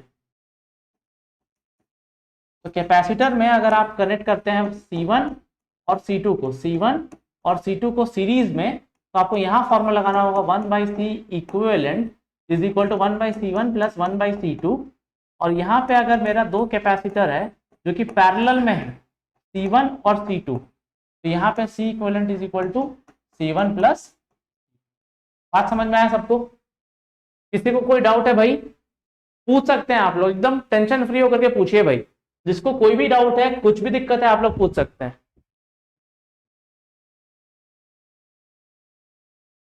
समझ में आ गया सबको? देखिए ये एक रीजन क्यों है, आप ऐसा समझ सकते हैं। देखिए V is directly proportional to I, तो हम लोग बोलते हैं V is equal to I into R, ठीक है। दूसरा होता है phi is directly proportional to I, तो हम लोग बोलते हैं phi is equal to L into I। और तीसरे के लिए हम लोग बोलते हैं Q is directly proportional to V, बोलते हैं Q is equal to C into V। आप तीनों में देखेंगे तो एक चीज मार्क कर सकते हैं आप एक चीज देखेंगे कि यार यहाँ पे R जो है वो I से मल्टीप्लाइड है, यहाँ भी L जो है वो I से मल्टीप्लाइड है, लेकिन जो आपका C है वो V से मल्टीप्लाइड है, I से मल्टीप्लाइड नहीं है। देखिए ये होता है ना dq बाई dt I हो जाता है, इस साइड है I, ये dq बाई dt अगर करूं मैं, तो एक तरीके से आप समझ सकते हैं कि R और L जो है आपका वो एक तरीके से शो कर सकते हैं आप, लेकिन वहीं C का केस अगर देखें तो वो जो होता है वो डिफरेंट होता है फ्रॉम R एंड L। बात समझ में आ गया सबको? चलिए, तो इसका आंसर क्या हो जाएगा, इस क्वेश्चन का आंसर क्या हो जाएगा, answer is B, answer is B, ठीक है। समझ में आ गया सबको? चलिए अब हम लोग देखते हैं next question. Ampere second is unit of, किसी को पता है आंसर इसका? बोलिए भाई, आप लोग आराम से बोल सकते हैं यार, माइक वाइक ऑन करके बोलिए। आंसर पता है क्या इसका? एम्पियर सेकेंड, देखिए क्या नंबर है? Electric charge. वेरी नाइस, सही सही सही। अभी हम लोग को देखना है कि इसका वैल्यू क्या है। देखिएगा, एक फॉर्मूला है, आपको पता होगा। देखिएगा, करंट जो होता है वो होता है dq बाई dt। करंट क्या होता है बताइए? हम लोग बोलते हैं current is the rate of change of electrons, या फिर चार्जेस बोल सकते हैं आप बोल रहे हैं flow of electrons are nothing but current. बात समझ में आ रहा है? तो विद टाइम अगर आपका चार्ज चेंज हो रहा है किसी भी पर्टिकुलर टाइम पोर्शन से, तो वहां पे एक करंट फ्लो होती है। ठीक है, I is equal to D Q by D T, यही डेफिनेशन करंट का है। ठीक है, इनिशियल। अब देखिएगा, आप लोग देखिएगा, तो I is equal to D Q by D T, तो डी क्यू क्या हो जाता है? I D T. होगा कि नहीं होगा? और देखिए, अगर हम लोग देखें तो यहाँ पे आई का यूनिट होता है एम्पियर और इसका यूनिट होता है सेकंड। तो एम्पियर इंटू सेकंड किसका हो जाएगा? चार्ज का हो जाएगा, है कि नहीं? तो इसका वैल्यू हो जाएगा, इसका आंसर हो जाएगा आपका इलेक्ट्रिक चार्ज। बात समझ में आ गया सबको? अब नेक्स्ट क्वेश्चन देखते हैं। देखिएगा, नेक्स्ट क्वेश्चन देखिएगा सब लोग। 4 resistance 2 ohm, 4 ohm, 5 ohm and 20 ohm are connected in parallel. Their equivalent combined resistance, देखिए अभी जस्ट 2 मिनट पहले बताए हम, इसका आंसर क्या हो जाएगा बताइएगा? 1 बाई आर इक्विवेलेंट को अगर मैं देखूं तो आपका वैल्यू क्या क्या है? 2 ओम, सॉरी 2 ओम, 4 ओम, 5 ओम प्लस 20 ओम। करेक्ट। अब देखते हैं, 20 को ले लीजिए आप लोग एलसीएम, देखिएगा। ठीक है, और ये आ जाएगा 10 प्लस 5 प्लस 4 प्लस 1, कितना आ जाएगा? 9 प्लस 1 10, 20 बाई 20 आ गया 1। तो देखिए 1 by R equivalent is equal to 1, तो आर इक्विवेलेंट क्या हो जाएगा? इसको ऊपर भेजिए, ये आ जाएगा नीचे, तो दैट इज 1। तो आपका आ जाएगा आंसर, ऑप्शन क्या है भाई? Option number is a. ठीक है, समझ में आ गया सबको होपफुली? किसी को कोई डाउट, किसी को कोई दिक्कत बताइएगा भाई। किसी को कोई डाउट तो बोल सकते हैं भाई। हाँ बोलिए, कोई डाउट नहीं है? पूछिए। ठीक ठीक, चलिए चलिए आगे देखते हैं। चलिए सही है, देखते जाइएगा। समझ में आ रहा ना सारा कुछ? देखिए ऐसे बहुत, देखिए ये सारे क्वेश्चन जो है ना फ्रेम किए हुए, ये ऐसा नहीं है कि अभी ऐसा रैंडम क्वेश्चन है। कल मैं वही देख रहा था, ये प्रीवियस ईयर में आया हुआ है, किसी भी एई या कोई भी जेई एग्जाम में ऐसे क्वेश्चंस ही आ रहे हैं। और चांसेस एक पैटर्न फॉलो करने को होता है। जनरली जितने भी एग्जाम होते हैं पैटर्न फॉलो करते हैं। तो अपना क्या है कि हम लोग एक ऑप्शन को तो देख नहीं रहे, अपन चारों ऑप्शन को देख रहे हैं। तो अपने चांसेस ऐसे हैं कि हम लोग जितना डिस्कस कर सकते हैं इस बारे में, ताकि अगर क्वेश्चन इससे रिलेटेड आपको थोड़ा भी आए और अगर आपको हिंट है उस क्वेश्चन का, तो आप लोग मिनिमम टाइम पे उसको टिक मार करके आ जाए। समझ में आ रहा है? देखिएगा आगे, question number 5। If the number of turns of a coil is increase, आप लोग बस फॉर्मूला लिखते जाइए, नोट करते जाइए और उसको प्रैक्टिस करिए, याद करिए। समझ में आ रहा है ना? अब लास्ट टाइम पे आप लोग ऐसे नहीं कि आप लोग पूरा जनरल इलेक्ट्रिकल छोड़ के जा रहे हैं। आप लोग का बैकग्राउंड भले सिविल और मैकेनिकल है, बट आप लोग का एक एक नंबर जो है वो बहुत इंपॉर्टेंट है अभी फिलहाल के लिए। तो आप लोग कुछ छोड़ करके नहीं जाएंगे, ठीक है? करते जाइए आप लोग। शॉर्ट नोट्स क्या बोल रहे हैं? बोलिए।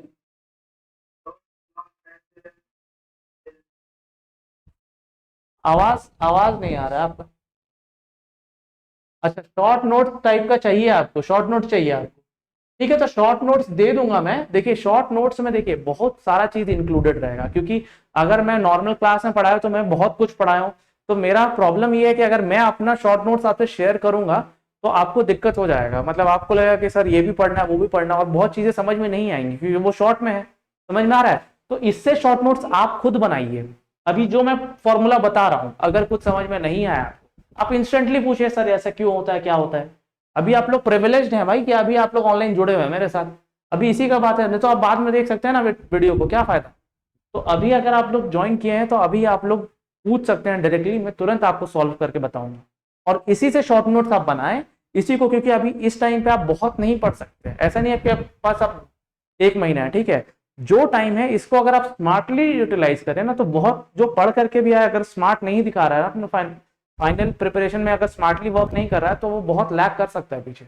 बात समझ में आ रही है? तो अभी आपका टाइम है कि आप स्मार्टली एकदम जो मैं बता रहा हूँ कंडेंस्ड फॉर्म में सारे चीज को मैं एक्सप्लेन करते चल रहा हूँ, आपको उस चीज को समझना है, उसको नोट करना है, और नोट करते के साथ साथ जहां भी आपको लगता है कि कुछ एक्स्ट्रा एक्सप्लेनेशन चाहिए वो पूछिए और क्वेश्चन करेक्ट करिए। अभी क्वेश्चन के साथ ही प्रैक्टिस करते रहिए। समझ में आ रहा है बात? ठीक है, चलिए अब आगे हम लोग देखें। देखिएगा, if the number of turns of a coil is increase its inductance. देखिए अब इंडक्टेंस का फॉर्मूला जिसको मालूम होगा उसके लिए क्वेश्चन कुछ भी नहीं है। बात समझ में आ रहा है? आपको बस फॉर्मूला पता होना चाहिए। देखिएगा इंडक्टेंस का फॉर्मूला क्या होता है, देखिए mu naught N square A by N. अब देखिए एन क्या है, N is number of turns, क्या है, नंबर ऑफ टर्न्स। एल क्या है, लेंथ ऑफ कोर बोल सकता हूं मैं, या फिर वाइंडिंग बोल सकता हूं मैं। ए क्या है, area of coil, area of coil, ये भी कॉइल ही है, ठीक है। तो एन जो है आपका नंबर ऑफ टर्न्स है, जितना नंबर ऑफ टर्न्स आप बढ़ाएंगे उतना ज्यादा इंडक्टेंस, साफ साफ आपको दिख रहा है कि directly proportional to N square है। अगर आप उसको इंक्रीज करेंगे तो सीधे सीधे आपका एल भी होगा, क्या होगा, वो इंक्रीज हो जाएगा। अगर फॉर्मूला पता होता तो डायरेक्टली मार देते ना भाई, तो इसलिए मैं बोल रहा हूँ फॉर्मूला नोट करते जाइए और इसको करते जाइए। तो यहाँ पे ऑप्शन क्या हो जाएगा आपका, इज इंक्रीज। बात समझ में आ गया सबको? आई थिंक क्लियर है ना? अब देखिएगा, चलिए इसका आंसर सब लोग देंगे आप लोग खुद से। विच one of the following is an active element of a circuit. ये क्वेश्चन फिर से रिपीट कर गया है, रिपीट सेम क्वेश्चन तो नहीं है बट कहीं ना कहीं फिर से आया होगा। तो आप लोग बताइए क्या इसका आंसर क्या होगा। मैं बताया था फर्स्ट क्लास में, इसको डिस्कस किया था। क्या होगा, डी, ठीक है, आइडियल करंट सोर्स। ठीक है, हाँ सोनू जी सही कह रही हैं। और कोई, ठीक है, सबको पता है इसका आंसर हो जाएगा आपका करंट सोर्स। मैं बताया था कि जो भी एक्टिव एलिमेंट होते हैं नेटवर्क में उनका काम क्या होता है, सर्किट में एनर्जी या फिर सर्किट में करंट जो है वो सप्लाई करते रहे। समझ में आ रहा है ना, इनडेफिनिट टाइम तक। तो ये आइडियल करंट सोर्स सही आंसर है। ठीक है, अब आगे देखते हैं हम लोग। A current is said to be direct current when. अच्छा चलिए देखिएगा, बताइएगा। इसका ना ऑप्शन थोड़ा सा गलत दिया हुआ है, ठीक है, तो इसका आप मत देखिएगा कि मैं जो कॉन्सेप्ट बता रहा हूं इसको समझने का ट्राई करेंगे आप लोग सब। ठीक है, ऑप्शन थोड़ा सा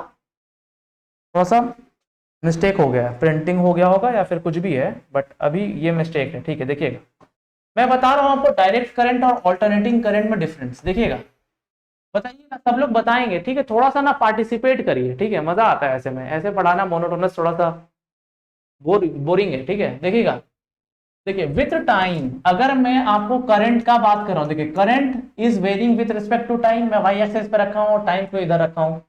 अगर विथ टाइम मेरा करंट जो है वो ऐसे है तो बताइए ये एसी है कि डीसी, बोलिएगा। अजीत अजीत जी बोलिए, अभिषेक जी बोलिए, क्या है ये, डीसी है। करेक्ट करेक्ट करेक्ट करेक्ट, तो ये है डीसी। अब अगर आपको मैं दूं दूसरा ऑप्शन, देखिएगा, ये बताइएगा,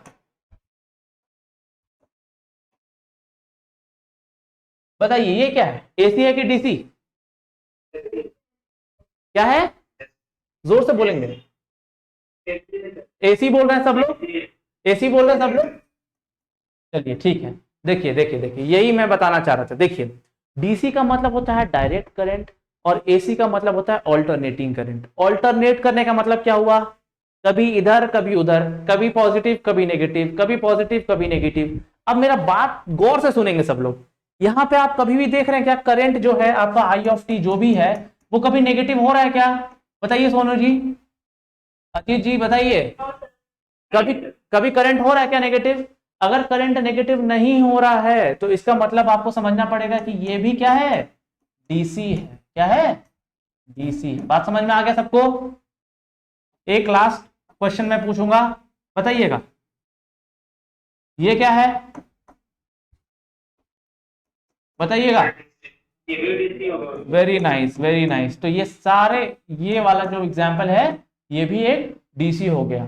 जब भी आप देखेंगे ऐसा कोई भी क्वेश्चन, तो मैग्नीट्यूड पे मत जाइएगा कि इसका एम्पलीट्यूड कितना है, नहीं, इसको हम लोग बोलते हैं, ये जो आ रहा है ना आपको एक पल्स जैसा आ रहा है ना, इसको हम लोग बोलते हैं नॉइज या डिस्टॉर्शन। ये अच्छा डीसी नहीं है, आप बोल सकते ये आइडियल डीसी, ये क्या है, आइडियल। लेकिन ये आइडियल डीसी नहीं मिलेगा आपको, ठीक है। इसको हम लोग बोलते हैं, इसमें रिपल्स है, क्या बोलते हैं हम लोग इसको, रिपल्स, समझ रहे हैं, इसमें हम लोग रिपल्स है, समझ में, आइडियल डीसी नहीं है। अब समझिएगा, कहीं भी अगर पॉजिटिव के साथ थोड़ा भी नेगेटिव हो जाए, थोड़ा भी नेगेटिव, तब हम लोग बोलेंगे कि ये एसी है। करंट या वोल्टेज जो भी अगर अपना डायरेक्शन चेंज करता है थोड़ा भी, तब हम लोग बोलते हैं कि दैट इज एसी। बाद बाकी जो भी एग्जांपल मैं दिया आप लोग को, दैट इज डीसी। बात समझ में आ गई सबको, समझ में आ गई भवानी जी, क्लियर है, समझ में आ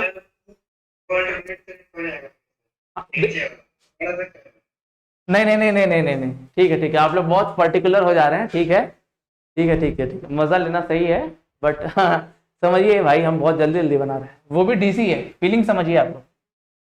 चलिए, हाँ बोलिए।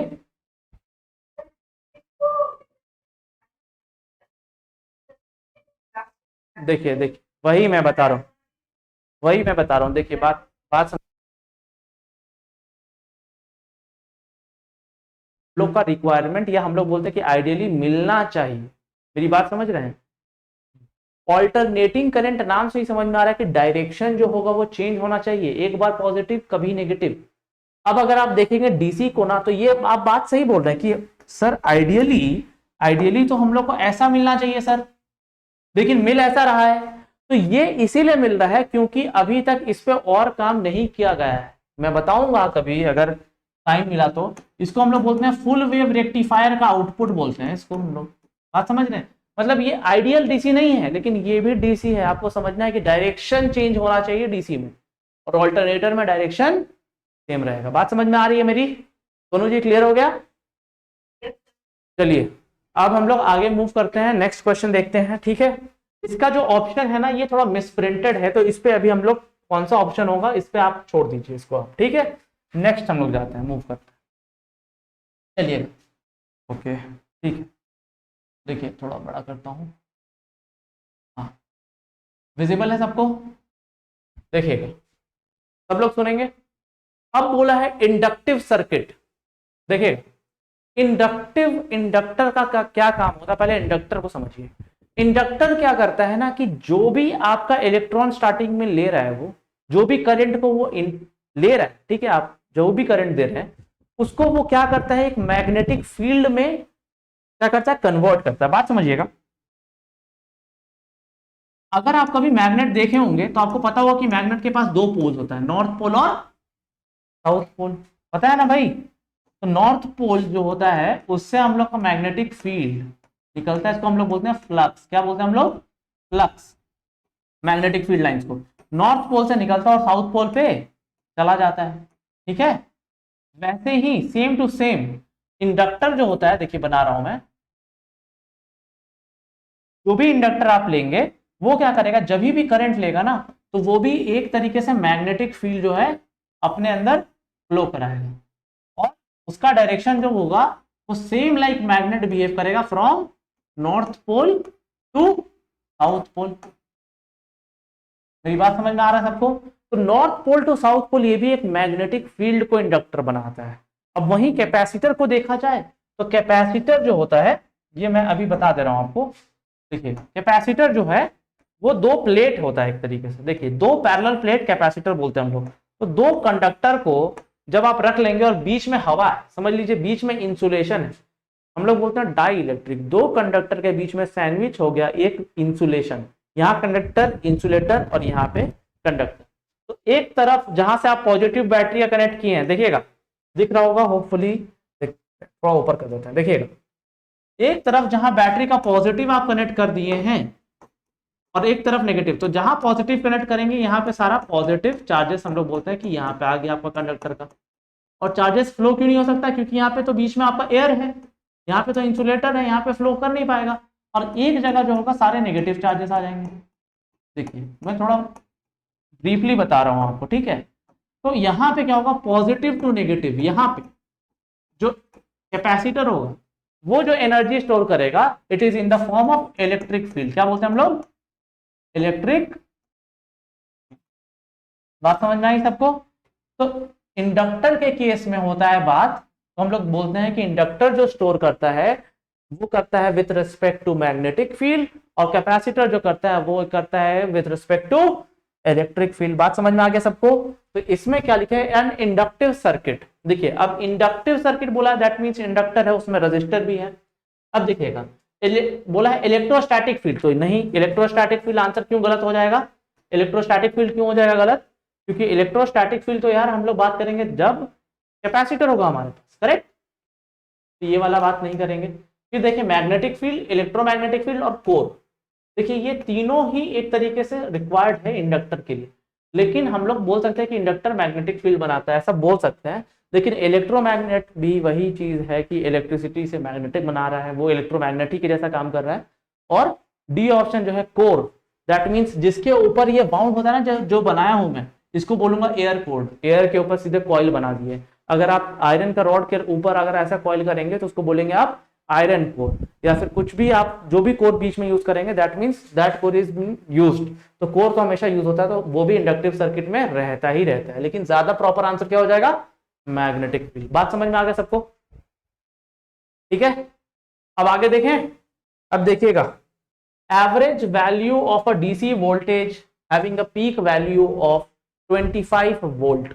देखिएगा एवरेज वैल्यू की बात कर रहा है, और मैं अभी आपको दो तीन फिर से बताऊंगा, और ये टेबल आपको बनाना होगा कि एवरेज और आरएमएस वैल्यू क्या होता है, ठीक है। चलिए देखिएगा सब लोग, देखिएगा। ओके, एक मिनट। एवरेज वैल्यू अगर आप देखेंगे तो एवरेज वैल्यू जो होता है, क्या बोलता हूं मैं, एवरेज का मतलब क्या होता है, टोटल मीन आप बोलते हैं ना, कि अगर मान लीजिए 20 बच्चे आपके क्लास में हैं और 20 को कुछ कुछ नंबर आए, अगर आपको एवरेज निकालना है तो आप क्या करेंगे, सबको करेंगे ऐड और डिवाइड कर देंगे टोटल नंबर ऑफ स्टूडेंट्स से, करेक्ट। अभी आपको यहाँ भी एवरेज वैल्यू करने के लिए आपको क्या करना होगा, एवरेज जब आप फाइंड करेंगे तो कुछ कुछ वेव्स का मैं एवरेज वैल्यू आपको डायरेक्टली दे रहा हूँ, आप लोग उसको याद रखें, ठीक है। मैं क्लास में रहता तो आपको पूरा बताता कैसे होता है क्या होता है, बट अभी फिलहाल के लिए आपको सिर्फ और सिर्फ याद करना। देखिए पहला जो मैं दे रहा हूँ ये डीसी के लिए दे रहा हूँ, डीसी मतलब आइडियल डीसी। देखिए ये मान लीजिए वोल्टेज है मेरा, और ये उसकी वैल्यू है ए नॉट, ठीक है। तो इसका एवरेज वैल्यू जो होगा वो ए नॉट ही रहेगा। देखिए इसका पीक वैल्यू क्या है, ए नॉट, इसका एवरेज वैल्यू भी क्या हो जाएगा, ए नॉट। समझ में आ रहा है सबको।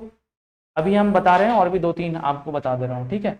अब देखिए एवरेज वैल्यू अगर कोई आपसे पूछे, बताइए साइनोसॉइड का एवरेज वैल्यू क्या है, इसकी भी पीक वैल्यू मैं ले रहा हूँ वी एम, और ये है माइनस वी एफ, ठीक है। ये पीरियोडिक साइन वेव है, आगे और पीछे ऐसे जाएगा, तो वोल्टेज वी ऑफ टी। तो इसकी अगर आपको एवरेज वैल्यू चाहिए तो आप सीधे लिखेंगे, देखिएगा अगर आप फुल साइकिल में देखेंगे, फुल साइकिल में मतलब, फुल साइकिल का मतलब क्या होता है, पूरे एक टाइम पीरियड में। तो पूरे एक टाइम पीरियड में अगर आप देखेंगे तो जितना पॉजिटिव वाला जो एरिया है उतना ही नेगेटिव वाला भी एरिया है। तो एवरेज वैल्यू जो होगा आपका फुल साइकिल में साइनोसॉइड का वो जीरो रहे, क्या होगा, जीरो। लेकिन वहीं पे अगर मैं पूछा आपसे हाफ साइकिल, आपको याद रहना चाहिए हाफ साइकिल का मतलब, देखिए सिर्फ ये वाला साइकिल, तो यहाँ पे आपको याद रखना होगा 2 Vm/, क्या हो जाता है 2 Vm/। बात समझ में आया, ये आपको याद होना चाहिए। देखिए ये नोट कर लीजिए, आप लोग स्क्रीनशॉट ले लीजिए। अब मैं बता रहा हूँ और थोड़े बहुत एवरेज वैल्यूज। देखिए इसका है साइनोसॉइड, SINUSOID, ठीक है। अब देखिएगा एक और एवरेज वैल्यू बोला जाता है, देखिएगा ऐसा,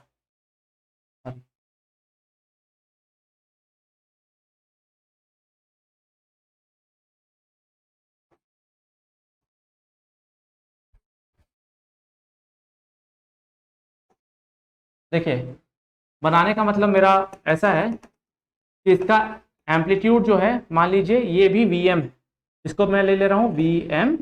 और समझिएगा यहाँ पे आपको दिखेगा कि साइनोसॉइड जो है ये आधा टाइम पीरियड वाला जो है पॉजिटिव वाला पल्स तो आया है, लेकिन नेगेटिव वाला पल्स जो है वो जीरो हो गया है। फिर से हाफ वाला पल्स तो आया है, लेकिन फिर नेगेटिव वाला पल्स जीरो हो गया है। तो इसको मैं बोलता हूँ, देखिए अब ये डीसी हो गया कि नहीं, एसी से ये डीसी हो गया ना, तो इसको हम लोग बोलते हैं कि ये रेक्टिफाई किया गया है, नेगेटिव वाला साइकिल को हम लोग कट कर दिए। बात समझ में आ रहा है? तो इसको हम लोग बोलते हैं output of half wave rectifier. Half wave, देखिए मैं पूरा लिख दे रहा हूं, output of half wave rectifier. और इसका एवरेज वैल्यू जो होता है, ठीक है, वी नॉट एवरेज जो आप निकालेंगे ये आ जाएगा Vm बाई पाई। हो जाएगा output of half wave rectifier का होगा Vm by pi. Full sinusoid का अगर फुल साइकिल में बोलेंगे तो दैट इज 0, लेकिन अगर हाफ साइकिल में बोलेंगे तो 2 Vm बाई पाई। और अगर मैं देखूं डीसी वैल्यू, तो डीसी में हम लोग का क्या आ जाता है भाई, डीसी में आ जाता है आपका सेम जो भी आपका मैग्नीट्यूड है उसके बराबर ए नॉट। बात समझ में आ गया? अब देखिएगा हम लोग एक और चीज लास्ट, फुल वेव रेक्टिफायर। देखिएगा output of full wave rectifier, ये जो मैं बोल रहा हूँ डायरेक्टली आ जाता है कभी कभी एग्जाम में, ठीक है। देखिएगा एवरेज वैल्यू, देखिएगा ये है T/2, ये है T जो भी है, और यहाँ पे इसका वैल्यू है मैक्सिमम Vm। इसको मैं बोलूंगा कि ये है आउटपुट ऑफ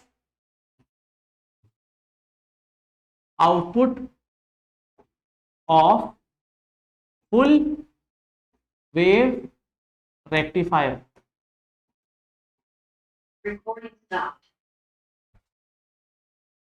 ठीक है, फुल वेव रेक्टिफायर का मतलब क्या होगा कि आप देखेंगे कि ये जो नेगेटिव वाला जो था ना साइकिल, उसको भी अब पॉजिटिव कर दिया गया है। तो इसमें भी अगर आप देखेंगे इसका वी नॉट एवरेज, तो that is nothing but 2 Vm by pi, पहले वाले के जैसे ही हाफ साइकिल में जो निकाले थे ना। तो आपको ये जो मैं बताया हूं ना, ये याद होना चाहिए एवरेज वैल्यू के लिए। देखिए ये सारी दो तीन जो भी मैं समझाया हूं,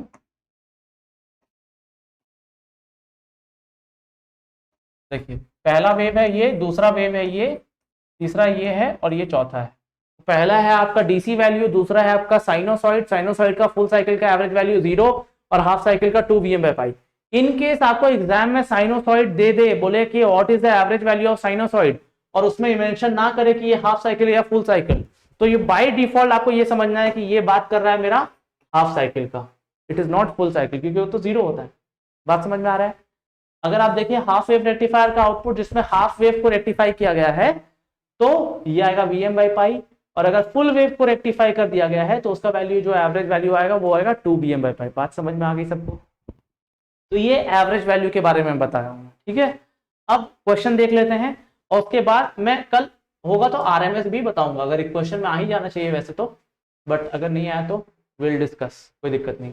देखिएगा इसमें आंसर क्या हो जाएगा, देखिए बताइए हमको, आप लोग बताएं आंसर क्या होगा इसका, एवरेज वैल्यू क्या होना चाहिए डीसी वेव का, बताइए।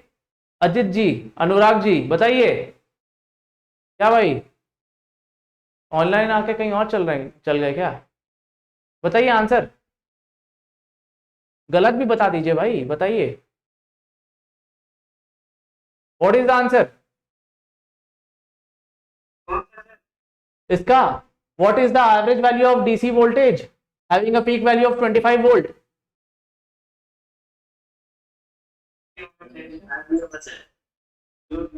चलिए आंसर, आंसर देख के बता रहे क्या भाई, टाइम लग गया स्क्रॉल करने में। देखिए यहाँ पे अब तुरंत हम बताए थे, सबको 1 सेकंड में बता देना चाहिए 25 वोल्ट। आप बोलिएगा सर वीडियो लैग कर रहा है, कोई बात नहीं जी, यही बोल सकते हैं आपको। देखिए कोई बात नहीं, समझ में आ गया कि नहीं, ये महत्वपूर्ण ज्यादा मेरे लिए वही, आप लोग को समझ में आ गया ना। चलिए देखिए नेक्स्ट क्वेश्चन देखिएगा, क्या बोल रहे हैं, 9th वाला रिपीट करें। देखिए रिपीट कर पाना, आप लगता है आप सो रहे थे क्या जी, अभी रिपीट करना, आप पहले पूछे थे क्या रिपीट करना है बताइए आप हमको, पूरा अभी हम मिटा दिए, आप 2 मिनट पहले बोले होते तो फिर भी बता दिए होते। चलिए बताइए तो क्या रिपीट करना है, क्या नहीं समझ में आया आपको? 25 नहीं समझ में आया? देखिए हम अभी इससे पहले कुछ 4-5 मिनट पहले ड्रॉ किए थे 4-5 वेव, उसके हिसाब से जो डीसी वैल्यू होता है आपका एक कांस्टेंट, जो डीसी वैल्यू के लिए आपको एवरेज वैल्यू होगा वो उसी का वैल्यू का जो मैग्नीट्यूड है ना 25, वो उसी के बराबर हो जाएगा। अब आप साइनोसॉइड के लिए क्या लिखवाया था मैं, हाफ वेव का आउटपुट के लिए क्या, फुल वेव का आउटपुट के लिए क्या, वो लिखवाया था, वो आपको खुद से देख लेना है, ठीक है। ये वीडियो रिकॉर्ड भी हो जा रहा है तो आप लोग को मिल ही जाएगा, तो उसमें आप लोग देख सकते हैं, ठीक है। और अगर कल भी नहीं समझ में आया तो कल पूछेगा, कल बताऊंगा मैं, लेकिन आप लोग अलर्टली सुनिए, ठीक है। अब देखिएगा, determine the energy in joule stored by a 0.4 henry inductance if the current flowing through it is 2 ampere. देखिए कल अगर आप लोग मेरा क्लास किए होंगे तो हम बताए थे एनर्जी स्टोर्ड बाय तीनों का, एल, आर और सी। अगर आप देखेंगे एल का तो हाफ एल आई स्क्वायर था, सी का था हाफ सी वी स्क्वायर, और आपका आर का था I square into R, correct है, I square into R into T. तो अभी अगर आपको देखना है यहाँ पे तो आपको फॉर्मूला बस लगाना है, और फॉर्मूला लगाते ही सवाल बन जाएगा भाई। देखिएगा ये सारे हाफ एनर्जी जो होगा इंडक्टर का स्टोर करने का, that is half L I square. अगर हम लोग देखें तो हाफ इज हाफ और L is 0.4 and I is 2 का स्क्वायर, है ना। तो यहाँ पे आएगा हाफ इंटू 0.4 इंटू 4, कितना हो जाएगा भाई, 0.8 जूल, है ना। कल पूछा था आप लोगों ने कि ये एसआई यूनिट वाला क्वेश्चन भी आ गया था, है ना। तो यहाँ पे आ गया 0.8 जूल, आंसर क्या हो जाएगा इसका, बी, ठीक है। चलिए, farad is the SI unit of, ये बताइएगा, ये हमको अभिषेक अंबेडकर जी बताएंगे। चलिए बताइए, farad is SI unit of. चलिए अभिषेक जी, सो गए क्या, नेटफ्लिक्स एंड चिल वाला सीन चल रहा है क्या यहाँ पे, क्या भाई? चलिए कोई बात नहीं, लगता सही में सो गया भाई। चलिए कोई नहीं, देखिए भाई थोड़ा कॉन्सेंट्रेट करके देखिए, नहीं तो फिर देखने का क्या फायदा, है ना। चलिए इसका आंसर क्या हो जाएगा आपका, फराड इज ऐसा यूनिट ऑफ, कई बार बता दिया हूं मैं कि फराड जो होता है कैपेसिटेंस का होता है ऐसा यूनिट, है ना, कैपेसिटेंस का। इंडक्टेंस का क्या होता है, हेनरी, सॉरी, रेजिस्टेंस का क्या होता है, ओम।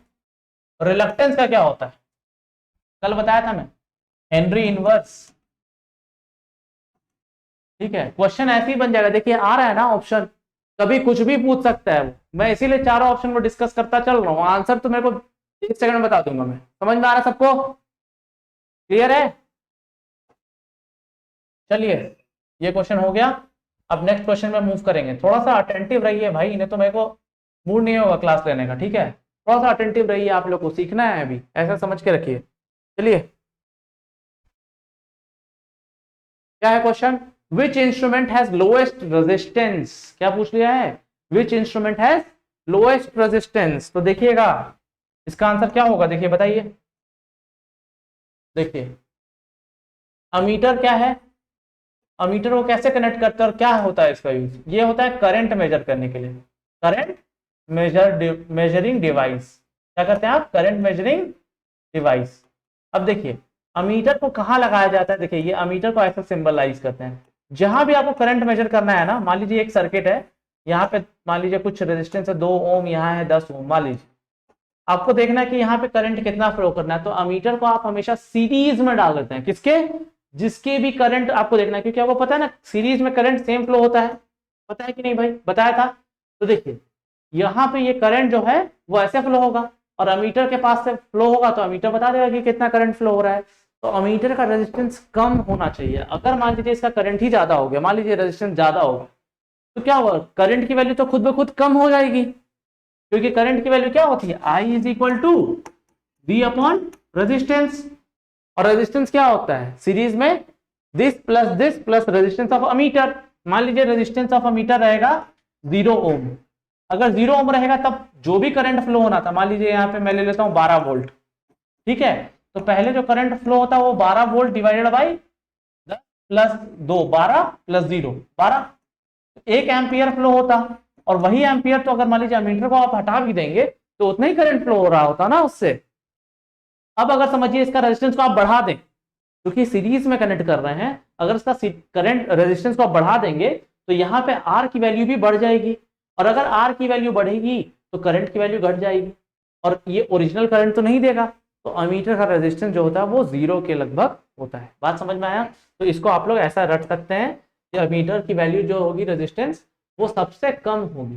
बात समझ में आया? अब वोल्ट मीटर की क्या होती है, तो इन्फानाइट होती है रेजिस्टेंस। बात समझिएगा, वोल्ट मीटर का इन्फानाइट रेजिस्टेंस होता है और इसका क्या होता है, 0 रेजिस्टेंस। ठीक है। अब फ्रीक्वेंसी मीटर और मेगर ये एकदम ही अलग चीज है। फ्रीक्वेंसी मीटर को हम लोग फ्रीक्वेंसी मेजर करने के लिए यूज करते हैं, मेगर को रेजिस्टेंस। बात समझ में आ गया? अब हम लोग आगे देखते हैं, विच one of the following is measured with the Wheatstone bridge. देखिए अभी मैं टेबल लिखवाया और इसी से 2-3 क्वेश्चन आपको मैच होते हुए दिख रहे हैं। बात समझ में आ रहा है? और ये मैं बता रहा हूं कि ये क्वेश्चन वगैरह मैं सेट करके नहीं आया हूं, ठीक है। ये क्वेश्चन जो है टेस्ट में आप लोग का आया था, इसको मैं देखा भी नहीं था, ना ही सेट किया हूं। ये प्रीवियस ईयर में आया हुआ क्वेश्चन है, इसीलिए सेट किया गया है कि आगे आने का भी चांसेस है। ये इंपॉर्टेंट क्वेश्चन है, ठीक है। तो ऐसे मिलते जुलते क्वेश्चन आपको एग्जाम में भी देखने को मिलेंगे, एकदम मिलेंगे, ठीक है। तो आपको ये देखना, देखिए अभी मैं बताया था व्हीटस्टोन ब्रिज, जो बच्चे नहीं सो रहे होंगे, जो बच्चे जाग रहे होंगे, वो एग्जाम में मौज कर देंगे। बात समझ में आ रहा है? अभी देखिएगा यहाँ पे क्या आएगा, यूनिट क्या है यहाँ पे, बताइए इसका आंसर। अब आप लोग आंसर देख करके बताएंगे 10 मिनट के बाद, मेरे को पूरा पता है। देखिएगा क्या है, व्हीटस्टोन ब्रिज। व्हीटस्टोन ब्रिज, तो उसको हम लोग रेजिस्टेंस को कैलकुलेट करने के लिए यूज करते हैं। बात समझ में आ गया? बात समझ में आ गया? करंट को मेजर करने के लिए क्या यूज करते हैं हम लोग, एमीटर। पावर को वॉट मीटर, पावर फैक्टर को पावर फैक्टर मीटर भी बोलते हैं हम लोग, power factor meter, power factor measure करने के लिए यूज करते हैं। बात समझ में आ गया? 13th वाला डन हो गया। अब आगे बढ़े 14th, ऐसा यूनिट ऑफ इलेक्ट्रिकल एनर्जी। बताइए सोनू जी इसका आंसर देंगे, इलेक्ट्रॉन वोल्ट कर दे क्या? कल आप ही का डाउट था ना, क्या हो जाएगा आंसर इसका? देखिए वो जगी हुई है, वो नहीं सो रही है, बहुत अच्छे, सही आंसर है आपका। इसका आंसर है जूल। Very nice. देखिएगा power factor at which transformer operates, कल ही हुआ है भाई ये, इसका आंसर क्या होगा भाई? Very nice, very nice. देखिए depends upon the power factor of load. मैं बताया था कि जनरली 0.9 के बराबर होता है, बट अभी जो होगा वो डिपेंड करेगा उस पावर फैक्टर पे। बात समझ में आ रहा है? लोड के, कल मैं एक्सप्लेन किया था इसको। अब देखिएगा ट्रांसफॉर्मर किस पे डिपेंड करता है, ये बोला गया ना। देखिए ट्रांसफॉर्मर जो डिपेंड करेगा, देखिए ये आंसर फैराडेज लॉ हो, क्यों होगा देखिए बता देता हूँ। देखिएगा देखिएगा बात समझिएगा और थोड़ा समझने की कोशिश करिएगा। मैं थोड़ा ज्ञान का बात कर रहा हूँ।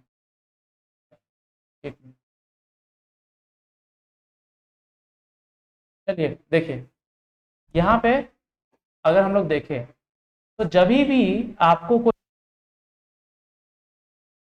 कर रहे हैं, जब भी आप कोई भी मोटर को रन करते हैं, कभी मिक्सर ग्राइंडर को चलाते हैं, तो आप करते क्या है, आप उससे इलेक्ट्रिकल इनपुट ले रहे हैं और लास्ट में आप दे रहे हैं उसको मैकेनिकल आउटपुट, घुमा रहे हैं, रोटेट कर रहे हैं। कभी भी आप देखेंगे डीजी सेट को, डीजल जनरेटर सेट को, तो उससे आप डीजल आप उसमें डालते हैं और उससे आप इलेक्ट्रिसिटी ले लेते हैं।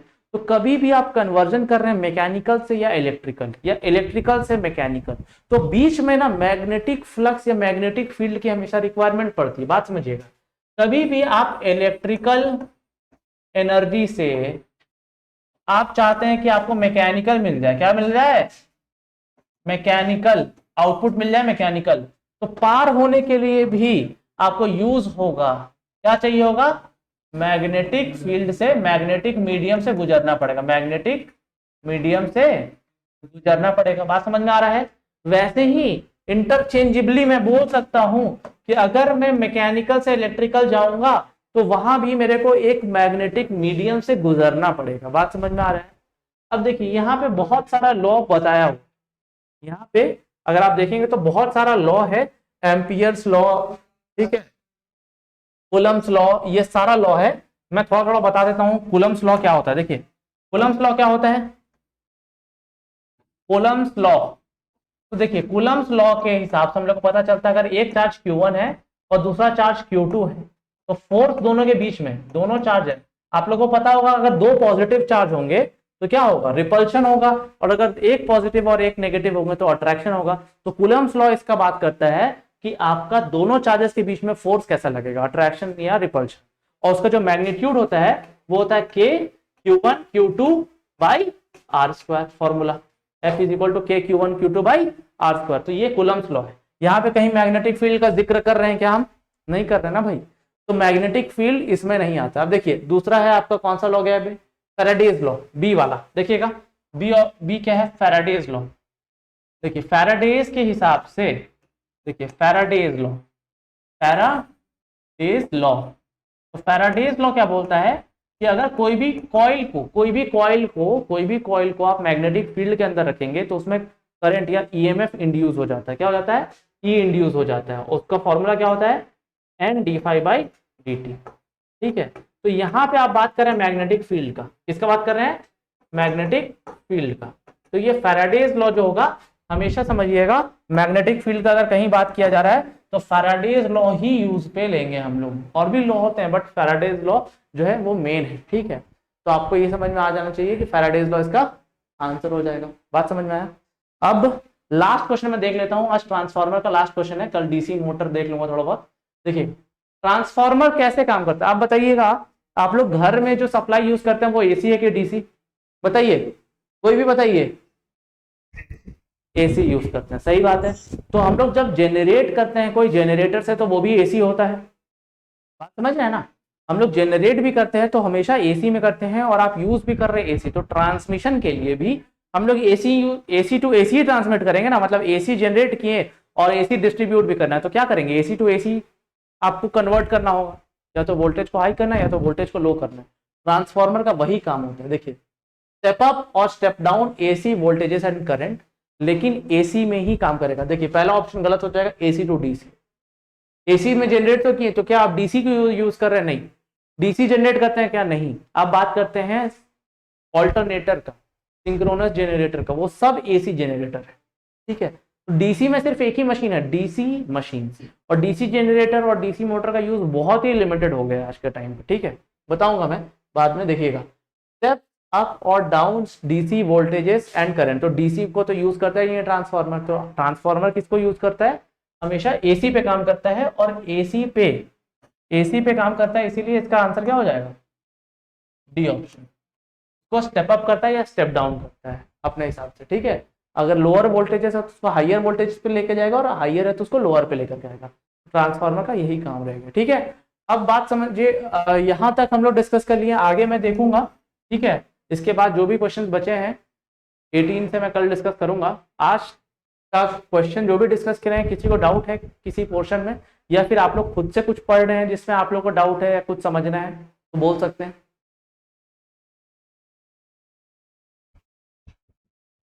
बोलिए प्रिंस जी।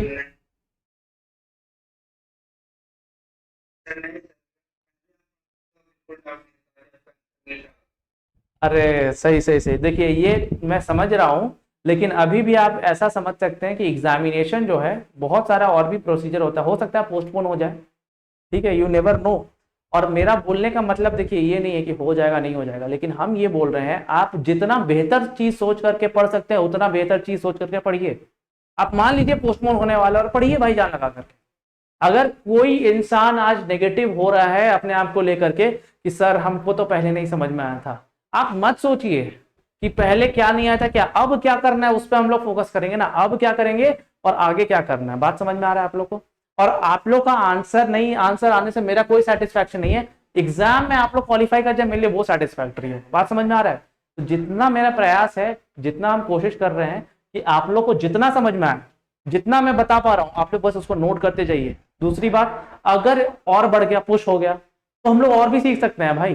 ठीक है, तो अभी से डिसअपॉइंट नहीं होना है, थोड़ा सा आप अपना जो मोटिवेशन है उसको हाई रखिए और आराम से पढ़िए। ठीक है, और जिनको भी कोई भी डाउट होगा, देखिएगा मेरा व्हाट्सएप नंबर में शेयर कर रहा हूं, आप लोग उसको नोट कर लें, और उसको आज आप लोग मतलब मैं बात कर लेता हूं एक बार, ग्रुप में भेजवा दूंगा। मैं अभी डायरेक्टली मैं नहीं कर रहा हूं, मैं बात कर लेता हूं, तो वो ग्रुप में आपको कर देंगे। तो आप व्हाट्सएप नंबर पे क्या कर सकते हैं, मैसेज कर सकते हैं। जो भी डाउट है वो उस पर कॉल वगैरह नहीं लग पाएगा क्योंकि मैं रखा ही नहीं हूँ उस समय। ठीक है, तो आप सीधे उस पर मैसेज करके जो भी डाउट है आप वो पूछ सकते हैं, और आप लोग अपना पढ़ाई कंटिन्यू करते रहिए। ठीक है, चलिए ऑल राइट फिर।